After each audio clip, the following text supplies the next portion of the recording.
Hello guys, welcome back to my channel pharma jobs Telugu.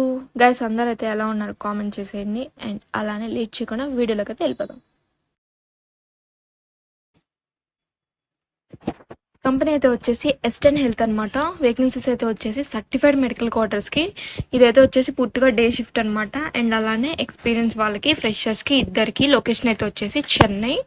Work from office అనమాట. Company ఎస్టెన్ health. ఒకసారి job description అయితే చూసేద్దామండి. Hiring for certified medical coders, freshers both experience చెప్పేసాం కదా already. Speciality అయితే వచ్చేసి అంటే ఫ్రెషర్స్కి అయితే వచ్చేసి 0 to 2 years అనమాట. ఎవరైనా ఫ్రెషర్స్ అటెండ్ అవ్వచ్చు.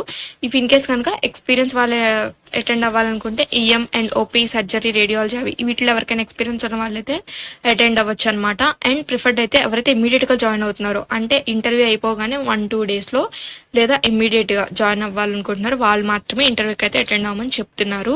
రిక్వైర్మెంట్ అయితే వచ్చేసి certified in AHIMA and AAPC, CCS, CPC, CIC.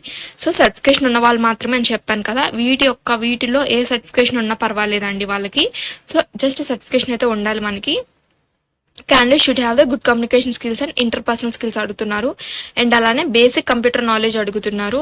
Any graduates అయితే అప్లై చేయొచ్చు అనమాట. ఎనీ లైఫ్ సైన్స్ అలా ఎక్కువ ఉంటాయి. సో నాన్ లైఫ్ సైన్స్ అయినా ఎన్ని గ్రాడ్యుయేషన్ చేసిన వాళ్ళైతే, under graduates or post graduates, diploma చేసిన వాళ్ళు కూడా ఎవరైనా అప్లై అయితే చేయొచ్చు అనమాట. ఇదైతే వచ్చేసి 6 days వర్కింగ్ అని చెప్తున్నారు. లొకేషన్ అయితే వచ్చేసి చెన్నై.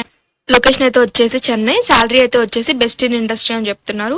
జాబ్ డిస్క్రిప్షన్ అయితే మనకు ఆల్రెడీ అంతా తెలిసిందే, మెడికల్ తెలిసిందే. ఈ యొక్క బుక్స్ అయితే యూజ్ చేసి మనం కోర్స్గా కన్వర్ట్ చేస్తాము. అండ్ అలానే ఖచ్చితంగా 95 to 98 యాక్యురసీ అని అడుగుతున్నారు. చూడండి ఇక్కడ ఖచ్చితంగా ఎవ్రీడే క్వాలిటీ తీస్తారనమాట.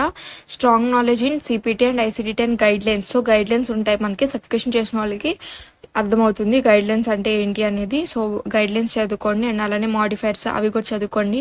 మెడికల్ కోడింగ్ అంటే ఏంటి, డెఫినిషను, సిస్టమ్స్ అవి కూడా అన్నీ చదువుకోండి. Support builders and so documents, అసలు మెడికల్ కోడింగ్ అంటే ఏంటి, మనకు డాక్యుమెంటేషన్ వస్తుంది. ఆ డాక్యుమెంటేషన్ మొత్తం మనం క్లియర్గా చదివి ఈ యొక్క బుక్స్ యూస్ చేసి కోర్స్కి కన్వర్ట్ చేస్తాం కదా. సో వాళ్ళు అది ఇక్కడ మెన్షన్ చేశానండి.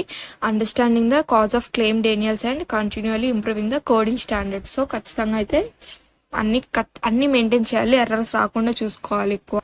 సో కంపెనీ ప్రొఫైల్ అయితే ఇచ్చారండి. ఎస్టెన్ హెల్త్ అనమాట. ఈ కంపెనీ గురించి కూడా చూసుకొని వెళ్ళండి. అందుకని కంపెనీ కూడా ఇక్కడ కంపెనీ ప్రొఫైల్ కూడా, అబౌట్ కంపెనీ కూడా మెన్షన్ చేస్తున్నాను. సో ఎవరికైతే ఇంట్రెస్ట్ ఉందో ఇక్కడ మెయిల్ ఐడి ప్రొవైడ్ చేశాను. అండ్ అలానే ఇక్కడ వాకింగ్ డీటెయిల్స్ అనమాట. సో మీరు రెజ్యూమ్ పంపించాలంటే మీరు రెజ్యూమ్ పంపించవచ్చు. లేదు మేము డైరెక్ట్గానే వాకింగ్కి వెళ్తాం అని అంటే Monday to Friday any time. Like అంటే ఈ వీక్ అప్లోడ్ చేశాను కదా అని ఈ వీకే కాదు, మీరు నెక్స్ట్ వీక్ కూడా వెళ్ళొచ్చు. అలా అని లేట్ చేస్తే వేకెన్సీస్ అయిపోతాయి. So Monday to Friday between 11 AM to 5 PM. So evening కల్లా అయిపోతే మార్నింగ్ 11-10 కల్లా వెళ్ళిపోండి ఇంటర్వ్యూకి. వాకింగ్ డీటెయిల్స్ అయితే వచ్చేసి eastern health care solutions, railway station behind ABT